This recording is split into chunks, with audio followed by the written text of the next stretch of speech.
mbaniza kumena abatulaba akaseera kano ku Carlton Music always mbebaza okubeera mu following buli tubeerawo ekipya tubeera tuba tusaako olunaku olwaleero lunaku lwa ssanyu nnyo tuli ku mukolo gwa Rema Namakula vibe ya kabinyo kyenyeza okuba nga nkutegeeza nsobola okutandika ne ssente ze neetaddemu olunaku olwaleero ku mukolo guno okulaba nti nange ngufudde ogw'enjawulo ekkooti yokka mitwalo gyammwe 3 awo wenyimiridde akaviiri nagenze nempitamu eri abaana abamanyi okusala akaviiri akakabi ne bankwatamu awo ekyesatu kyange ne bakiriira awo towakana angambye omulundi guno kambere nga nkikwasaganya bulungi nnyo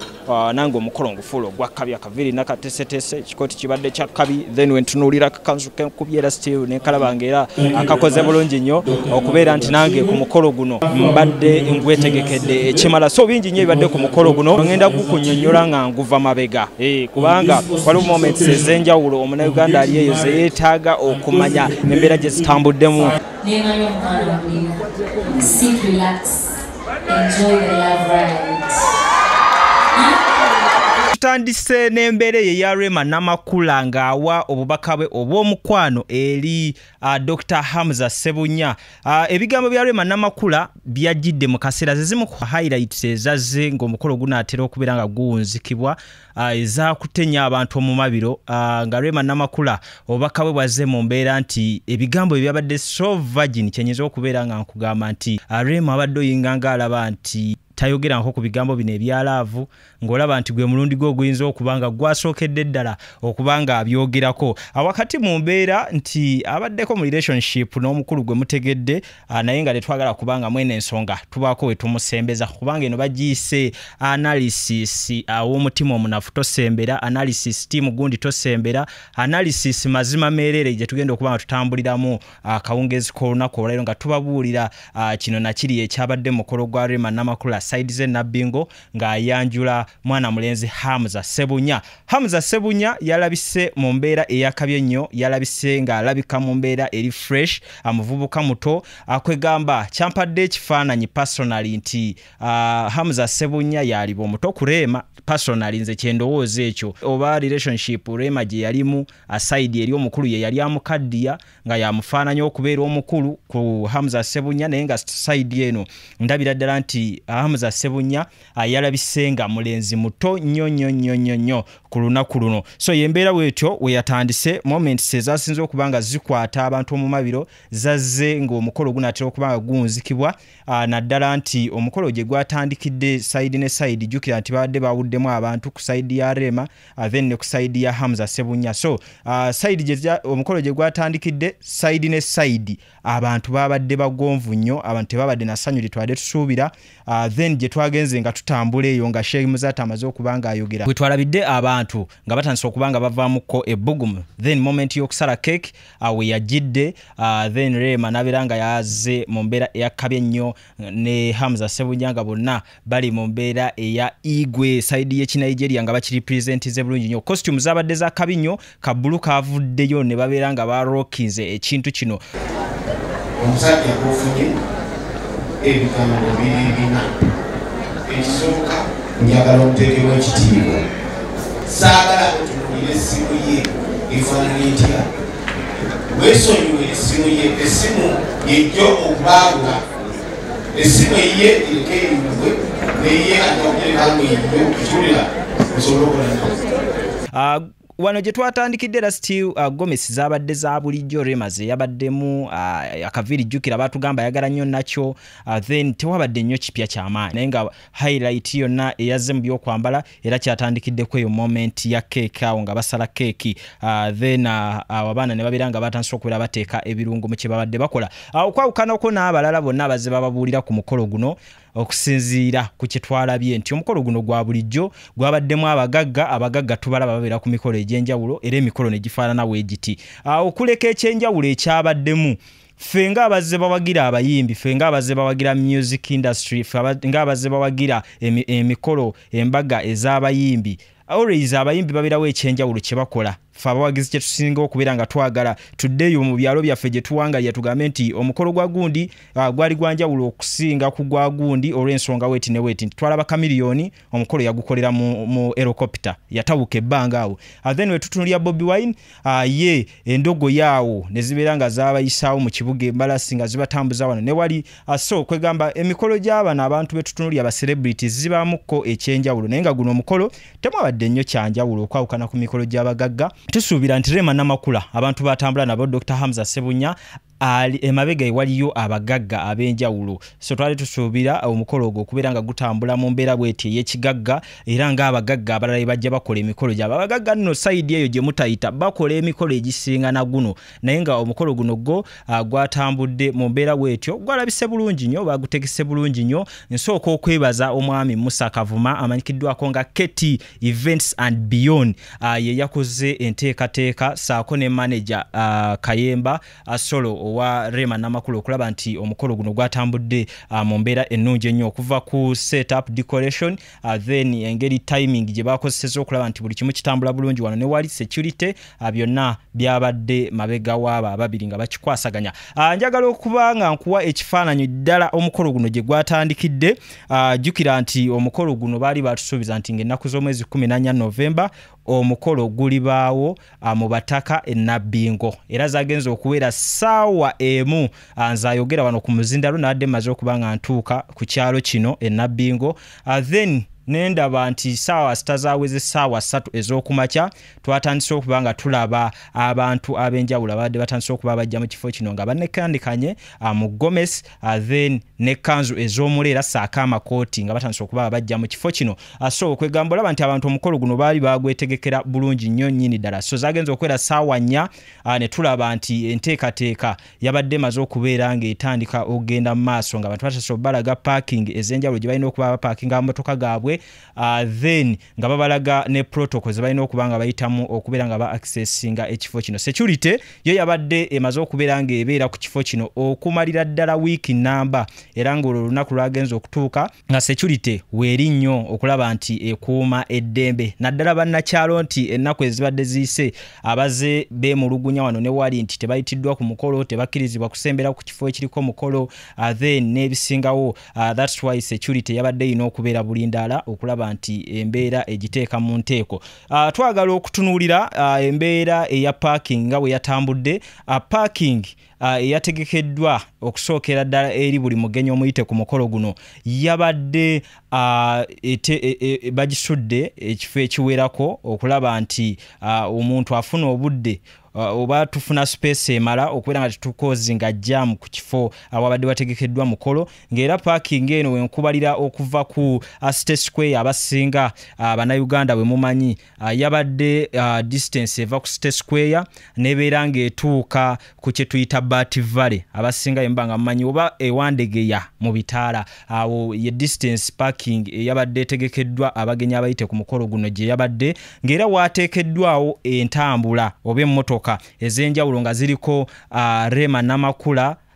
introduce Dr. Hamza oba Hamza Ssebunya emmotoka ezadde zitimbiddwako ekipande ekyo ku number plate nga ze ziriwo okubeera nga zitambuza abantu okuva mu parking okulaba nti zibatuusa ku kifo ewabadde omukolo mu nteekateeka buli yabadde atuuka ku gate ewali omukolo wabaddewo section ez'okukebera abantu za mirundi 3 ng'osooka n'oyita mukuuma akasooka nobeera ng'omaze okayitamu nga olina ebikukkiriza byonna okutuuka mu kifo ekyo then nodda mukuuma ak'okubiri paka wootuuka ku gate nawo ne bakucekinga omulundi ogusembayo bw'eti enteekateeka yabadde omuntu okubeera ng'asobola okubeera ng'atuuka mu kifo ekyo security wise yasoose nebeera ng'abantu gwasitoolagayo kaadi wabadde osobola okubeera ng'ojanguyirwa era wayanguyiddwa nnyo okubeera ng'otuuka mu kifo ekyo then gw'ataabadde na kaadi babadde bakuwaayo omukisa nti bakuwa kaabwe ye yateereddwawo abagenyi abayite then gwe atali muyite ng'ekuyambako okuzzaayo gy'ovudde. Then ye nteekateeka bwe tweyatambudde awo ku mbeera eya security bwe batyo bakyanguyiza naye nga sayidi y'abamawulire abadde tebaayitiddwa naye nga balina okukola omulimu gwabwe okubaweereza basoose ne bafuna akaseera akazibu ennyo nti bamaze obudde bungi nnyo ku miryango nga bafuba okulaba nti bayingira ekifo kino ng'era abamu baalabiddwako nga baakisesinga ekifo kino wakati w'essaawa 9 ku 10 naye nga abasinga babadde bakedde nga ffe n'ebyokulya twabiridde dda. So abo abasinga batwebaze embeera ne babeera nga bagikwasaganya mu kuyingira babadde batuwa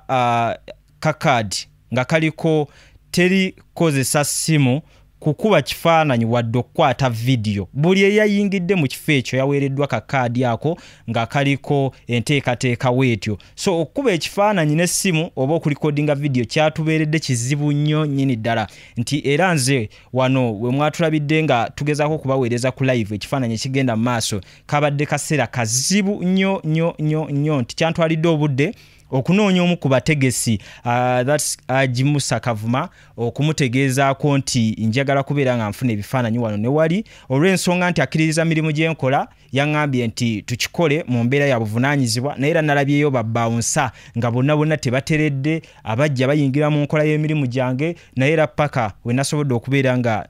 nkikwasaganya wano ne wali okulaba nti mbawa ekisinga side awo era live abasinga mwagirabye ffe abatandiseewo okubawa ekifaananyi ddala ki ekigenda maaso ku mukolo gwa Rema Namakula. So abayimbi ab'enjawulo balabiddwako ku mukolo guno. Jjukira omukolo gw'okukyala abayimbi tebajja nnyo mu bungi. Tetwalaba abayimbi okuleka Anet Nandujja, tetwalaba nnyo bayimbi banjawulo bajja ku mukolo gw'okukyala, but guno omukolo twali tusuubira abayimbi ab'enjawulo era bazze ate era baakutte obudde. Waliwo abayimbi be tutatera nnyo okusuubira kubeera nti ebintu bino babiwa ekitiibwa, olaba tebawa ekitiibwa eyo gye bakolera side eyo gye beeyiza mu mabaala then kati ku mikolo gino ng'egy'ekitiibwa waliwo abayimbi be twali tusuubira kubeera nga bagiwa ekitiibwa naye omulundi guno ebintu byakyuseemu nnyo. Nja kwogera ku Winnie Nwagi ng'omu ku bayimbi abazze ku mukolo guno. Winnie Nwagi ekisookera ddala yakutte obudde ssaawa zagenza okuwera ssaawa 5 ku ddooti nga Winnie Nwagi atuuse mu kifo kino. Yajjidde mu Gomesi eyabadde ey'ebbeeyi yabaddemu akasente. Gomesi ya Winnie Nwagi yabadde nnungi nnyo. Then Winnie Nwagi asazeemu ku weight, simanyi ki oba ki kiri mu bulamu bwe, asimanyi ki ekigenda mu maaso naye nga yasazeemu ku weight naye nga yanyumidde Gomesi ebitagambika paka moment ye yatuuse ey'okuyimba n'agendera ddala wali we bategekera abagole wali n'alinnya waawo bulungi nnyo. Oluusi batugamba abayimbi bano abayimba ku mikolo nti buli w'oba ofulumya omugole oba buli w'oba oyimbira abagole gw'olina kuyimbira wabbali eri totuukira ddala ku bagole we bali mu kweyagalira. Naye we Winnie Nwagi kye twalabye yageze katuuti oba akakatu ke bateekawo akageraasa ako omugole kwatula nga kaakaayakana ye yatuuse n'ateekako kakondo ye raga n'amukubiraawo naye obulamu bwatambudde bulungi nnyo. Buhaga ne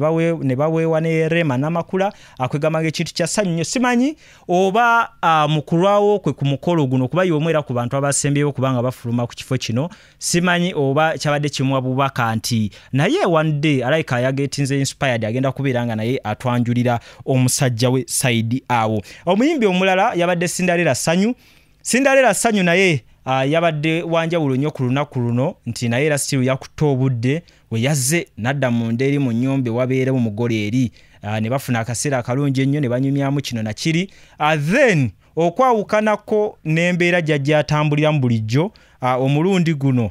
Cinderella Ssanyu yayambadde naye Gomesi. Jjukira nti Cinderella ono Ssanyu twamulabako ku mukolo gwa Kabaka ogumu we yayitibwa ng'ategeezeddwa nti ogenda kuyimbira Mutanda n'ajja mu bukete bwe omwana n'atwala obuseegu bwe. Twamulabye nga yajjidde mu mbeera y'okubeera nti yarepresentize mu Gomesi ekintu n'abeera nga yakikutte bulungi nnyo naye yapafominzeyoko obuyimba bwe obw'enjawulo obwakoze ku mukolo guno nga bulimu message nnungi nnyo naye ng'era naye Sheyi Muzaata mu kwogera kwe twalabye nga somehow ayina engeri gy'amulumbyemukko ate era yatunuulidde ddala ku sayidi y'emmeeza kwe yabadde ng'ategeeza Nnaabagereka nti Rema muyimbi wanjawulo nnyo yeewadde ekitiibwa emyaka gyonna tasitamangako takolanga atya naye waliwo n'omukolo Ssaabasajja gwe bamutegekera ne tulaba omuyimbi ng'avuddeyo ng'amuwemudde ng'amusitamidde. So obubaka bwadde bwa Sheikh Muzaata maaso awo ngenda kubanga mbubawa mubeere nga mubwewulirirako bulungi nnyo nnyini ddala. So decoration yatambudde mu mbeera ya kabi nnyo, natunulidde ekifo nga kyonna kwegamba baakijjeeyo bulungi nnyo. White ya takings over, White ye yasinze okuba nga alabikira mu bifo byonna ebyenjawulo. Abakoze section za tent za mirundi ebiri, bakoze section esooka eri main eya reception egenda okutuuza abantu ku mukolo, then ne bakola section ey'okuliiramu emmere. Section ey'okuliiramu emmere ffe abantu ba wansi twegomba bwegombye okufuna section eyo okoleremu omukolo gwo oguli official ogw'embaga, naye nga bano bo kye bagikozesa section eyo yabadde yakugabuliramu emmere. Ng'era emmere omuntu atayingidde by ssaawa 6 eyabadde tali mu location eno by ssaawa 6 okutuuka ku 7 kyenyinza okutegeeza teyalidde emmere. Emmere eyo yabadde mpitirivu nnyo, bakikwasaganyiza nti emmere yabadde etumala ffenna. Then buli muntu yabadde atuuka ng'asookeramu eyo tenti n'alya emmere, then nadda mu tenti ya reception. Ssaawa 7 nekibeera nti session yabadde yabako kubeera nga babagabula. So tebadde tebasuubirayo civilian yenna, muntu wa bulijjo kubeera nga alya mu kaseera kabadde kabako okulaba nga nabo bafuna ekyemisana side awo. Ssaawa 6 zennyini ez'emisana still n'abagereka wa Buganda yatuuse mu kifo kino mu convoy ne security ye, then n'ababaka abamu abakiikirira mu Buganda nabo bazze okulaba nti bamuwerekerako ku mukolo guno. Twabadde ne bakatikkiro abawumula 2 ku mukolo guno okulaba nti nagwo baguweesezza ekitiibwa. So omukolo gwabadde gwanjawulo mu bintu ebimu, okulaba nti abantu abasinga kye bagufuulidde ddala okubeera nti bagamba nti gwanjawulo, wadde side eno ngamba ng'ogyeko ebyo ebyagubaddemu mu bantu abazze okulaba nti bagugresinga mu bintu ebiteeketeeke ne ssente zetwogerako ebyo abagagga bangi babikola. Saawa twayawukaniddemu ku mbeera eyo. So saawa 7 zennyini ez'emisana twalabye omukolo nga ba MC bamaze okutaking over omukolo officially ne gutandika. Mu ntandika y'omukolo MC yatandise okubeera nga ayita abantu abaaniriza ab'enjawulo, then nga tulaba mama Nnabagereka yasoose mu nnyumba Rema mwe yabadde ne bafunamu akaseera akalungi, then ne bamu-inviting okuyingira tent, n'abagenyi ab'enjawulo bonna ne batandika okuba babayita okubeera nga babaaniriza mu tent eyabadde mu reception. Side eri nga tukyali eno tunoonya bino na biri, kamera zaffe ate zabadde eri bweru nga zinoonya ye omuko aliriddawa. Omuko olunaku we lwakeeredde ye n'aba tiimu y'abagagga kwagalana ekulirwa Mwami Godfrey Kirumira babadde side za Kabira Country Club, nga gye bali side z'eri ebukoto nga bo gye beeteekerateekera okulaba nga bajja side ze Nabbingo ku mukolo, era nga Dr. Hamza ne ttiimu ye n'abako bonna ab'enjawulo gye basinze okubeera nga beeteekerateekera. So kamera zaffe zayiseeyo eyo ne zipimamu embeera we yabadde. We batyo bamuleeserese nga bamuwerekera paka ngajja side ze Nabbingo. Dr. Hamza Ssebunya nga ali mu kkubo ly'okutuuka e Nabbingo yasoose n'ayita mu kibuga Nabbingo. Dr. Hamza n'akyankalanya ekibuga mu mbeera ey'enjawulo nti being nti abantu b'e Nabbingo baali bonna buli omu avuddeyo ng'ayogedde ebisongovu ku nsonga y'omukolo guno. Dr. Hamza Ssebunya kye yakoze kwe kukwata emmotoka ey'emigaati n'emukulembera ne bagenda nga buli mutuuze w'e Nabbingo bamuwa omugaati, mugaati ku mugaati. Dr. Hamza abadde tayagala mawulire, twamulabye ng'alinnye waggulu w'emmotoka open roof ng'ayiseemu, n'atandika okubeera nga awuubira ku bantu jjambo, enduulu neeranya, then ne tulaba n'ekyebiri emitwalo 2 egya Uganda nga gifuluma mu mmotoka Dr. Hamza gye yabaddemu nga bakikwanga omukazi awo nga bakimukwasa nti kwata. So omukazi yasanyuse nnyo n'agamba nti Rema twala, Dr. Rema twala olw'ekyebiri ekyo kye yamuwadde, then n'abongerezaako n'enduulu eyayise abangi ennyo okubeera nti convoy ya Dr. Hamza yaweereddwa ekitiibwa paka we baatuuse ku reception wano. Abamawulire ababadde balemeddwa okuba nga bayingira ekifo kino awe beekwatidde ku omukulu Godfrey Kirumira n'abeera nga yabataasizza embeera eyo okulaba nti nabo bayingira ku mukolo guno. So we bati abako baatuuse ne babagabula mu mbeera eyakabye ennyo, then ne babeera nga nabo officially babayita ne babeera nga bayingira omukolo guno. Wakati mu mbeera ng'omukolo gugenda mu maaso, enkuba yatonye enkuba we yatonye nga womanyi nti omukolo gwabadde gwa kitiibwa omukolo gwadde gutegekeddwa bulungi nnyo okwawukana ku gino ejaffe nti enkuba weetonya ekidala kiyinza n'okugwa tenti ziyinza okumenyeka naye guli gwadde mukolo gwa ddala tenti ya bbeeyi nnyo tenti ekolebwa nga kwegamba esobola okwakomodatinga abantu bonna abo ab'enjawulo ababaddemu so twalabye nga enkuba yatonye netuuka okuggwako nga umbrella zategekeddwa bulungi nnyo gwe bakima mu nju nga bagenda bamukima bulungi nnyo mu umbrella then ne babeera nga buli kimu abakikwasaganyiza bulungi nnyo enkuba terina we yabakosezza wadde okuleka nti yabawadde mikisa blessings only okulaba nti ekintu kyabwe bakikwasaganya bulungi nnyo ekyobufombo nga tukyagenda mu maaso n'okubatuusaako ebyenjawulo ebyabadde ku mukolo guno jjukira nti temuli bulimba tubawa mazima meereere okulaba nti tujjayo ekifaananyi ekirungi ddala so gwe nkutegeeza atuuliza akaseera kano nti gwe kyolina okuba nga okola okujjawo obulimba obwo bonna obuze bubateekebwamu abantu ab'enjawulo aboogera ebintu ebitaliiko mitwe n'amagulu nkutegeeza nti gwe sharingirako munnoowo omugambe nti Cavuton Music yezze okubeera ng'ebawa information depth analysis eyabadde ku mukolo gwa Rema Namakula Saidi Zenabingo so team Oman, team Dubai, team UK, team America, team Canada mwenna ab'enjawulo abatulaba ne team Uganda tubagamba nti ye embeera gye tuba tukwasaganyamu ekintu kino tulabe engeri gye kigenda okubanga kitambulamu moments zazze abayimbi bangi ba performance abazze ku mukolo guno okulaba nti nabo bakikwasaganya wamu ne muyimbi munnaabwe ku lunaku lwe okulaba nti balufuula olw'enjawulo decoration by niche bakikoze bulungi nnyo abo decorations zaabwe zavuddeyo jjukira nti twabalaba okuviira ddala ku mukolo ogw'okukyala paka ku mukolo guno ogw'okwanjula nga bajja bakikwasaganya so embeera yabadde nnungi nnyo nnyini ddala emmeeza ey'omukulu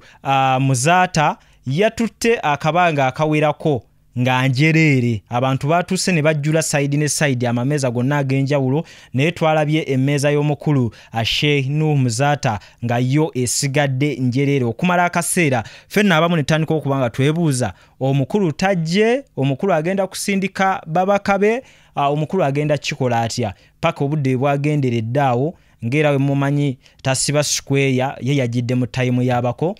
then nabeera nga occupyinga entebe ye nayo nebeera nga yaggumidde bulungi nnyo n'emperekezeze z'abamasheeya ab'enjawulo abazze nga bamuwerekerako side awo so yakoze ebbugumu nga wokimanyi nti alina ebibadde bimutambulirako that's why we yatuuse ku mukolo guno era ebbugumu lyabadde lingi nnyo abantu ne babeera nga batandika okuwulira ebbugumu ly'omukolo nti ddala omukolo gutandise officially buli otwadde tumaze okuba nga tufuna ka lunch jjukira nti reception twadde tumaze okuba nga tujja accessinga then ku reception wennyini bataddewo kye bayita juice owa buli kika okuva mu Badalaus juice nga bakikwasaganyiza wonna ebweru nga wonna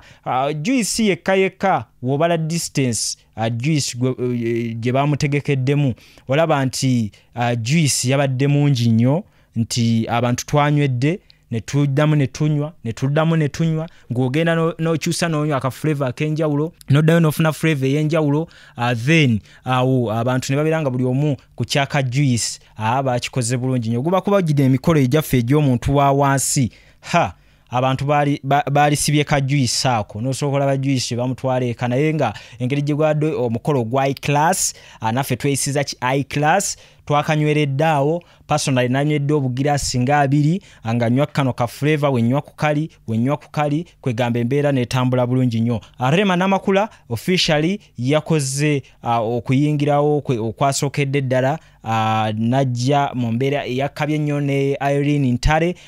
Ntare nga amukulembeddemu ne bajja nga akikwasaganya bulungi nnyo Smile nejja as always ng'omulaba nti Smile kweri naye nga tennatuuka kweri gye nabagambye yasembyeyo mu moments ezasembyeyo simanyi oba nkuba yabadde munyiziza simanyi kikyabadde kituuseewo side eyo naye nga yagezezaako okuba nga asmilinga then n'abeera nga yazze mu mbeera eyo gye mwamulabiddemu yavuddewo n'agenda n'asanga Dr. Hamza Ssebunya n'amuwa hug ne bazinamu ne beeyagala kwegamba Dr. Hamza Ssebunya ate ye yakitaddemu nnyo ebisoko bingi nnyo ddala nti ye guno omukolo kwegamba yagukkiriza nti mukolo gwe than guli ogwayita nti yali teyeeyagala ng'ate ye yasinze okutya amawulire, but this time round yagezezaako okubeera nga ye ekintu kino ate yakyeyagalira muno okusinga Rema Namakula. So Rema we yayingiddewo nalabye moment nga Dr. Hamza Ssebunya bagende wali Sheikh Muzaata ne batuwa obubaka balina be babadde balumya, balina timu gye babadde balumya mu mbeera Dr. Hamza Ssebunya gye beehaginzeemu ne Sheikh Muzaata nti bano baagize kahaaga akatakoma then ne babeera nga balumya abantu ababadde side awo. Rema yafulumya ekidaala n'addayo kwegamba yalabise emirundi 4 ejenjawulo nga wagenda wadda ate nga obimanyi mu kwanjula buli session omugole gyayingira mu nju wadda wabeerawo action be taking place. Ebirabo byo babirese mu bungi ddala nno okutandikira ddala ku motoka eyazzegabe emigaati ebyo nno birabo byabadde byabatuuze bulijjo abadde beemulugunya. Then we twatuuse mu tent ey'abagole by'ebirabo ne biyitirirwa obungi abakobi baleese amaaso wonna wajjudde ne batandika okusomba nga bebatwala mu nju nga baleeta ebirabo ebakyaleeta ebirabo mu mbeera ey'enjawulo nti abako nga bwe baatulaga ku mukolo ogw'okukyala era kye bakoze ne ku mukolo ogw'okwanjula nti bo tebasitula buno obulabo obunafunafu obw'omu bbaasa then ne baleeta bakanyama abaliwo okubeera nga basitula ebirabo. So basitudde nga baleeta then babakoba omu nnyumba babonyebonye n'okujja ebirabo mu ddiiro. So eddiiro lyonna lyajjudde tenti yonna almost wonna space yabadde erekeddwawo wakati yonna nejjula basomba abako bazzaawo ab'enju basomba abako bazaawo. Ekyenjawulo kye twabadde tulindiridde mu birabo okuva ewa Hamza Ssebunya twabadde tusuubira okulaba ku mmotoka ekika kya cross country emyufu gye twalabako emabega mu bifaananyi ng'egambibwa okubeera nti Hamza Ssebunya yagi ordaringira dda Rema Namakula okujja ng'eri brand new. So twasuubidde ku mukolo kuno okubeera nti egenda kukola highlight ey'enjawulo. Tulindiridde oba enabeera ya mbaga oba kijja kubeera surprise attack. Naye tekyali surprise koze eggwanga lyonna lyamanya nti ekika kya cross country emmotoka emyufu baagigulira Rema Namakula. So tulindiridde tulabe side y'engeri gikinaggwamu.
I've been waiting for you.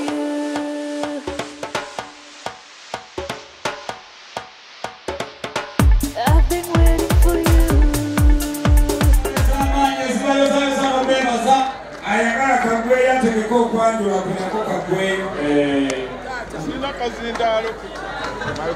Bagagga kwagalana ne ttiimu yaabwe nabo babadde obulungi nga baggumidde mu bifo byabwe ng'ekintu bakiraba engeri gye kitambulamu. Ku kukyala beeyagala nnyo bayogera ebintu bingi nnyo omukolo kwe bagwefuga bulungi nnyo naye nga nabo babaddewo nga bakakka mu bulungi nnyo embeera basoma engeri gyetambulamu side awo. So we twatunuulidde embeera eyo we yatambudde Sheikh Nuhu Muzaata ye kyenyinza okuba nga nkugamba nti ye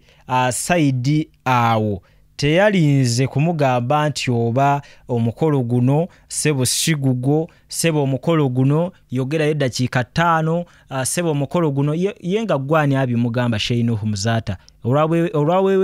olwamuwedde moment ey'okwogera Sheikh Nuhu Muzaata yasobodde okubanga ayogera eddakiika 3 weddu ku mukolo. Ekyo tekisangika walala wonna osanga abantu abayite ne bemutayisa abamu beekyanza olwa speech empanvu wetyo naye Sheikh Nuhu Muzaata ye yaweereddwa time n'abeera nga yasobodde okuba nga ayogera byonna n'abimalayo.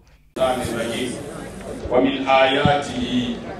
أن خلق لكم من أنفسكم أزواجا لتسكنوا إليها وجعل بينكم مودة ورحمة إن في ذلك لآيات لقوم يتفكرون. وقال صلى الله عليه وسلم يا معشر الشباب من استطاع منكم الباءة فليتزوج فإنه أغض للبصر وأحسن للفرج ومن لم يستطع فعليه بالصوم فإنه له وجاء. صدق الرسول صلى الله عليه وسلم. ماما نبغيركا protocol walira kizokubera omuzibu. Mama n'alinnya kugayalagala kuno kutusuula mu bizibu ddala ku myaka gino n'alibadde ani bwe simanyi mu protocol y'abakulembeze ab'ennono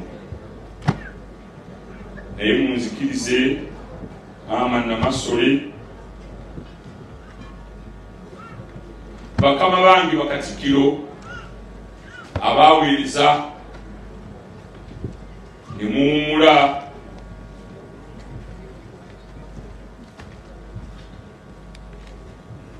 abakulembeze b'abantu madaala gammwe ag'enjawulo abazadde abatuzaala abazaala mwennyinaze eri mu lugave ate ne batuzaala ffe mu ndiga. Mwenna abagenyi baffe ab'olwaleero salaamu alaikum wa rahmatullahi wa barakatuhu.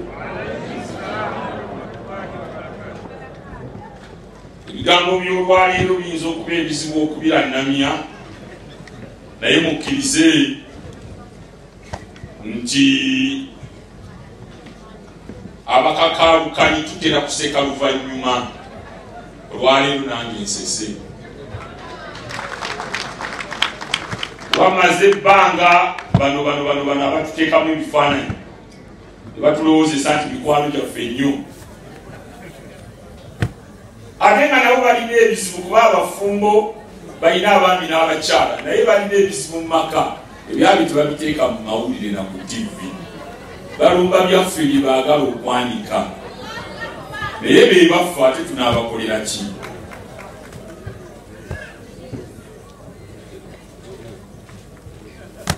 Abagenyi baffe mwenna bannange tusanyusa okubalaba mwebale kujja naye mukkirize mu butongole nyongera okwebaza Maama Nabagereka. Akaana ka maama ako kaŋŋamba Maama namulabye gamba leema weekaniikirira watandise otya nampitirayitiramu leema webale kubeera mwana mulungi era mu maaso go Maama Nabagereka nzikiriza neebaze abaana bano bonna mbeebaza naye ate bano kambeebaze lwaleero abalala n'abeebaza oluvannyuma. Tulina mu nsi y'abayimbi abayimbi mulina okwewaanako mulongoose ensi yammwe kuba ensi yammwe omuntu ajja n'agyonoona bunoonyi ng'agenderedde naye bwe atabaagala enyambala eyo mugyongero gitunuulira ffe ebigambo bye tubanyumirwamu tebiri mu bisambi eno gye mwagala okutulaga. Naliko ku televisioni lumu nga ndaba Ssaabasajja yali mu lubiri naye nga mumuleetedde abasiru bamuwemula baziddamu era nabigula nga Ssaabasajja bamusituddewo ningamba Uganda gwo abanaamutereeza be baani. Njagala neebaza omwana wa maama wange oyo Leema akyali muto, ensi gyalimu y'abayimbi erowooza nti okulaga bisambi kwe kuyimba, naye Leema eno ensi abantu abali wano bonna nze mwanyi okunsaasiranga mbadde ani ng'ayinza obutamanya nti nze ndi ku mugugu gwa kaadi naye ze bampa baazimpa nempaka bwe navuddeyo ne bagamba nemwe temumanyi nti mu kintu kino nze Isimayiri mutabani wa Bulayimu. Bulayimu yasaddaakaani kakati mwene yasaddaakwani. Tuyinza okuba tuli wano nga n'abanvuma weemuli naye ng'omusajja omukulu nagamba nti abantu bonna abakoze eki basonyiye tunaabeera ku ekyo ye ate n'omaliriza okutuusa luno olubimbi lwa leero era n'osigala ng'okyalina bw'onyigira.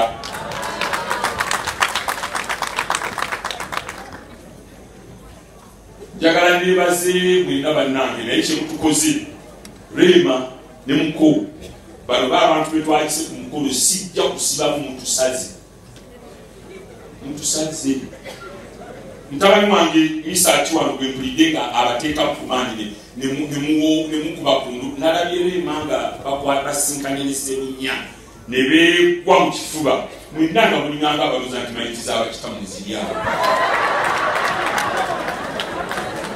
Problem temwapa mukisa kutunula mu bantu be tugenda kuyita invitation tuziwa baani ne mutuleetera klasi y'abantu abajjukira bakitaabwe ne basenga abo ababafaako.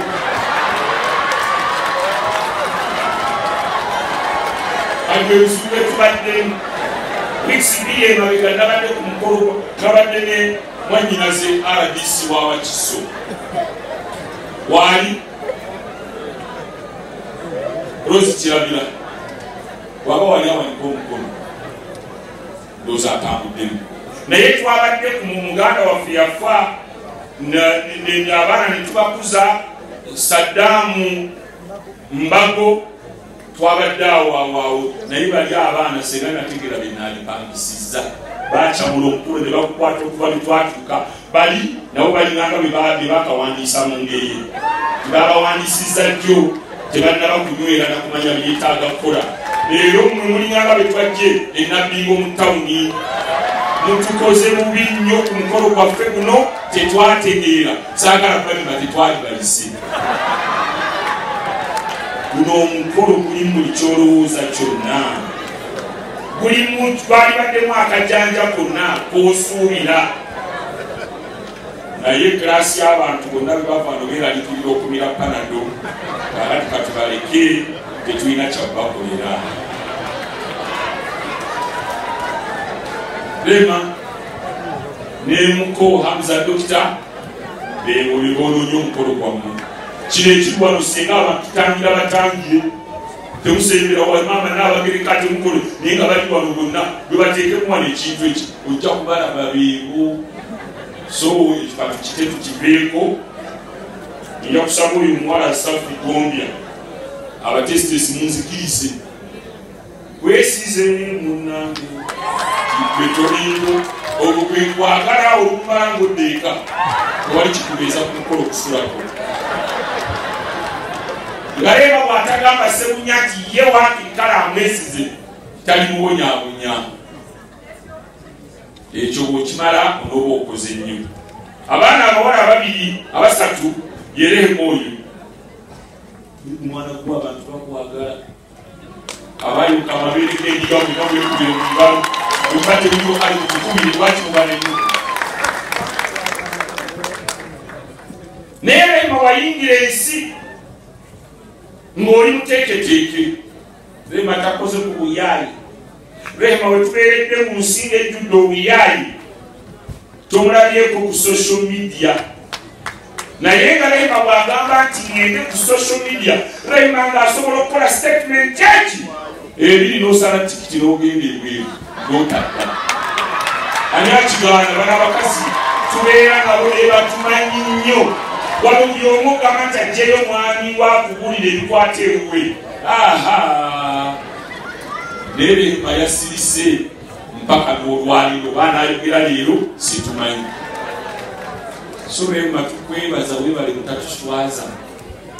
era kyekugamba nti Rema obufumbo tebabukolera ku social media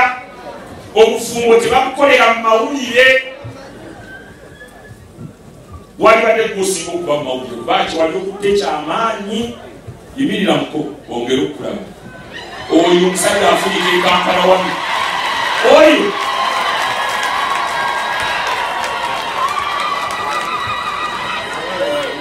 tuula muko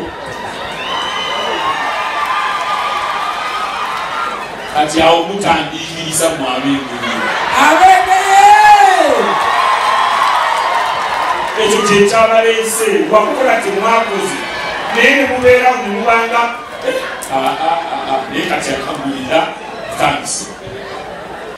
Mu njogera ya omukulu Godfrey Kirumira yabyogedde byonna n'abimalayo oluusi abasinga mufunanga abakudaala naye yayogera ekiba kimuli ku mutima ng'ate ddala akiikiridde banne ababagagga kwagalana ku nsonga eri gye yayogerako mu kukyala nti Rema tujja mujja mu by'okuyimba yazzeemu n'agyogerako nti tumuwadde emyaka 5 okubeera nga ebino eby'okuyimba abisibula bagenda mufuula omukyalo ow'enjawulo kubanga Dr. Hamza Ssebunya ye yalina enteekateeka eri mukyala we but side endala abantu tebannakifuna bulungi abantu nga baagira Rema n'abaagira music we tebannafuna nsonga eno bulungi nnyo era twalabyeyokko n'omu ku ba side ya Rema Namakula eyavuddeyo n'agamba nti ekintu ky'okuyimba kino Rema mumwagalidde mu kuyimba so mubeere nga mukirekanga we kiri akyasobola okubeera ow'enjawulo ng'ayimba so ye embeera we bate bakikwasaganyiza. So Sheikh Mbadi sorry Sheikh Mizata Sebo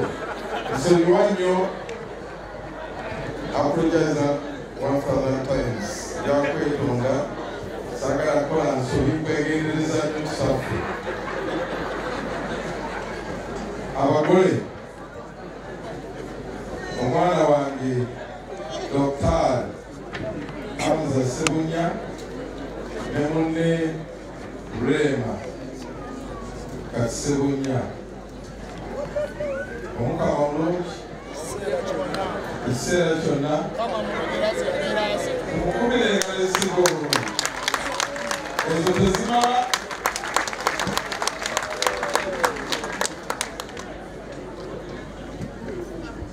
basebo ne banyabo ngenda okwogera ebigambo bino nga mmisinga omuntu omu maama n'abagereka abasigadde ne bamugenda Hamza Rema do not regret.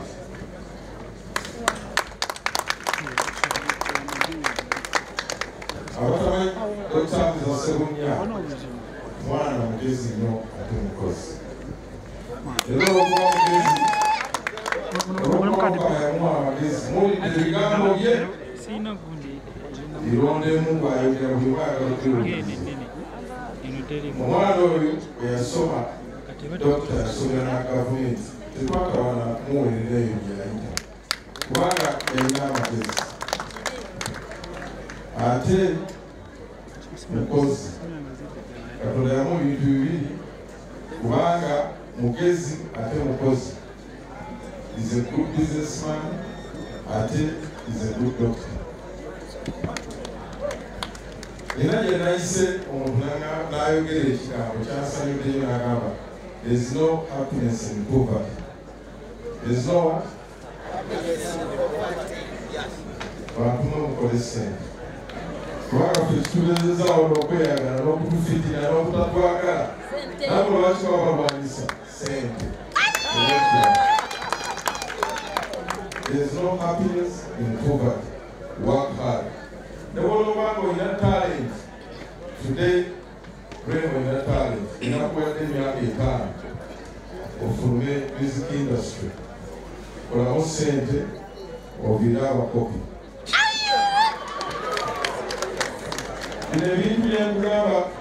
bikubuulira ebonanyiiga abantu abasinga Sheikh Muzata abadde aboogerako walina muwulira Sheikh Muzata ebigambo bino biwulire bulungi essanyu lyenge obadde tuliwulira lwakubanga twasaba baligalayizinge minooto omunene ne mugaana kati obanywedeko tulati bakyamusa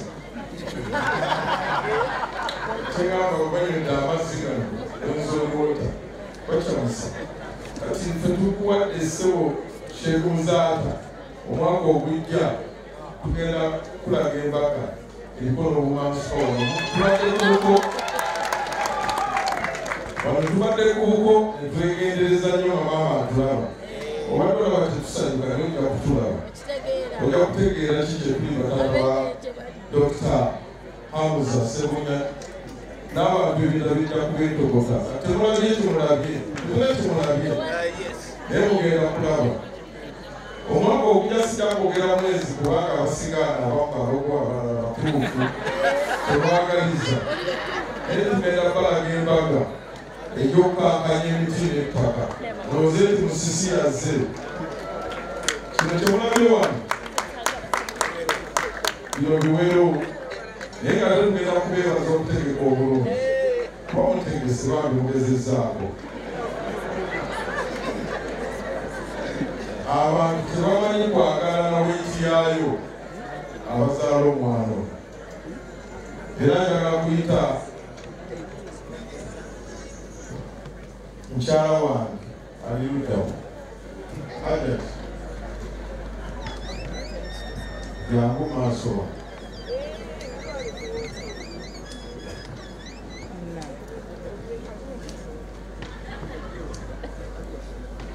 ataliwo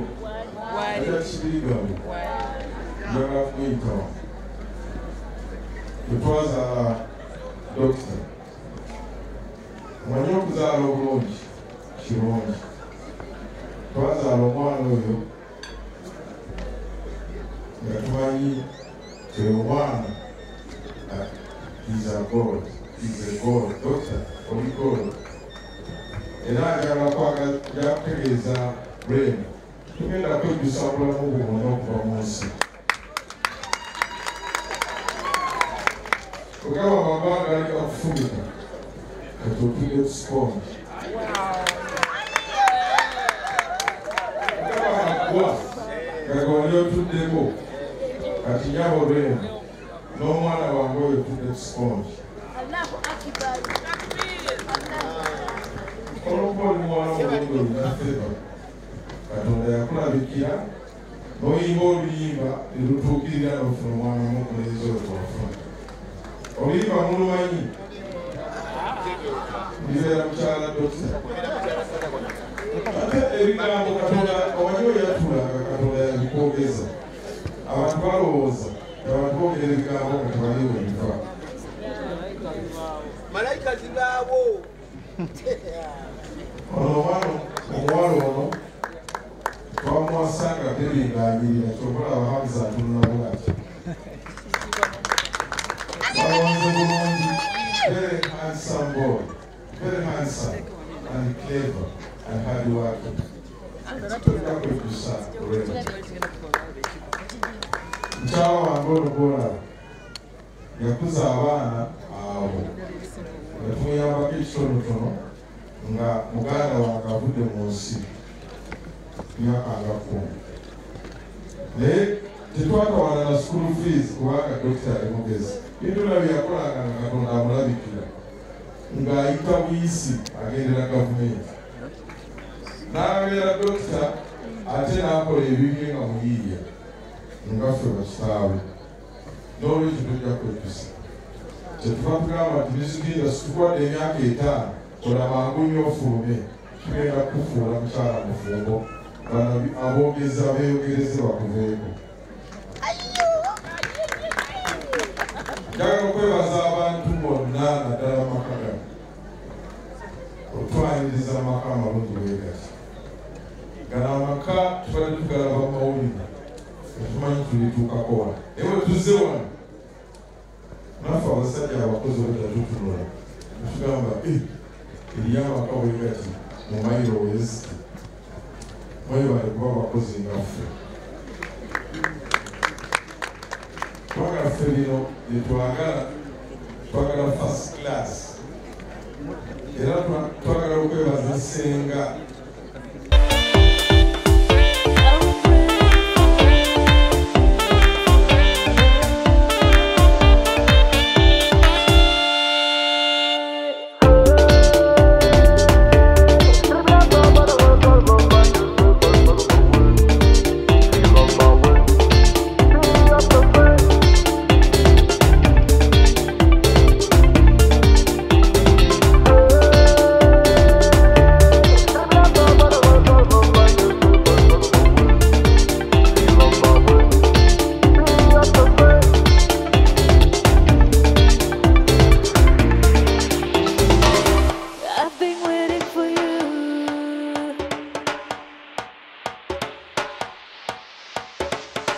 I've been waiting for you.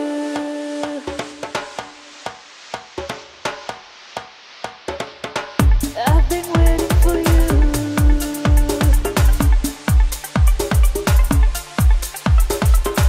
Now I'm waiting for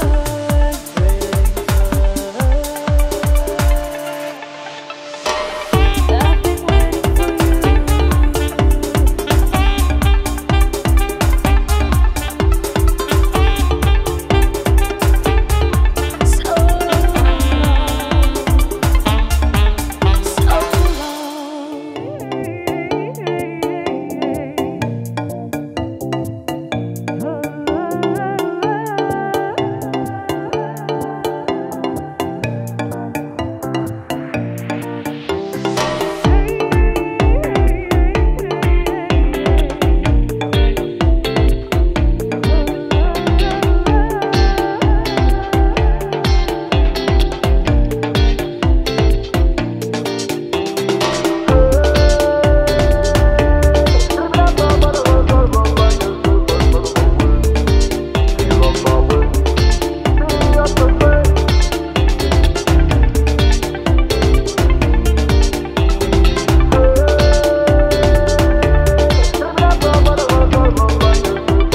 My pastor,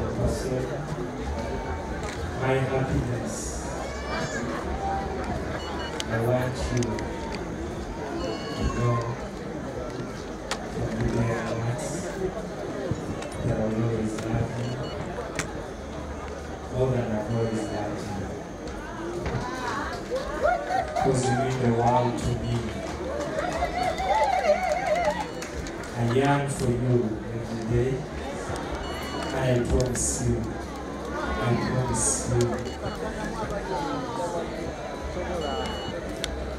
will always adore you, I will always love you more. Be the best gift, be the best joy that's ever come in my life.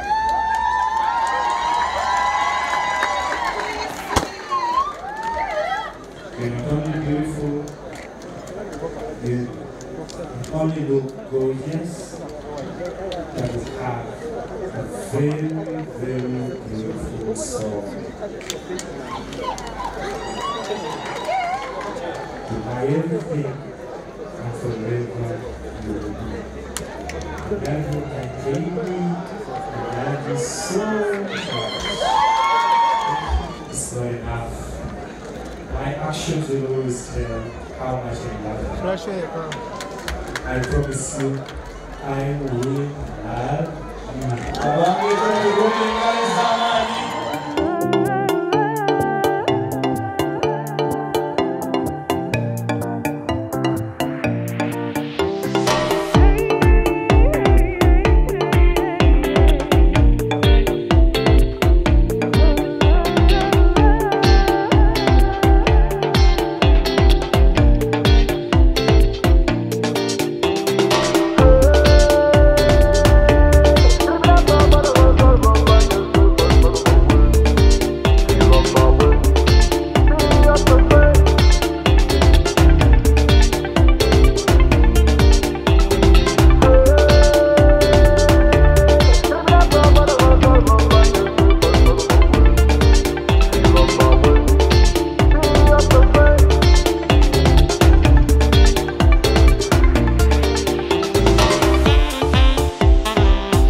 Then moment y'aba bouncers mukola ne musukka ne beba batumye okukola so namwe mulina okubeera mwe checking up then tulabe embera wegenda okubanga etambula then still ekyaba amawulire always mbawe guidance mu nsonga zonna ezirimu okutuusa amawulire ku bantu temubagobera bweru kubanga mubeetaaga nabo babeetaaga yembira gye tuba tukwataganangamu mu kutuusa amawulire eri abantu abatuuliriza. Nyongera okwebaza omukulu KT Events and Beyond Haji Musa Kavuma then nebaza ne manager Kayemba okulaba nti yakikwasaganyiza bulungi nnyo. Abayimbi bangi nnyo ab'enjawulo abaddewo bestamationize naye just not babaddewo kulwalema namakula kubanga muyimbi munnaabwe atera bangi nnyo abatasobodde kubeera nga babeera ku mukolo guno olw'ensonga zaabwe ez'enjawulo tebiri mu ttiimu gundi just tebasobodde busobozi kubeera ku mukolo guno kwegamba omukolo wegutwe gwatambudde. Njagala okubategeeza nti ffe tugenda kubeerawo akaseera konna okubawa ekituufu ekiba kihapenize ku ground naye omulundi guno nsaba omuna Uganda atuwuliriza oba atulaba oba atugoberera nti at least omulundi guno siimako commenting nga osiima ogambe nti mwebale nnyo kubeera nga mutuweereza kubanga si kyangu side eno okubeera nga tweteekateeka mu mbeera gye tubaddemu naye at least twarwanye nnyo okulaba nga tubaweereza ebintu bino so nsaba mutwekuumireko akaseera konna. Obris Lujja ge mannya gange akuume atakuumira mpeera tulinze embaga.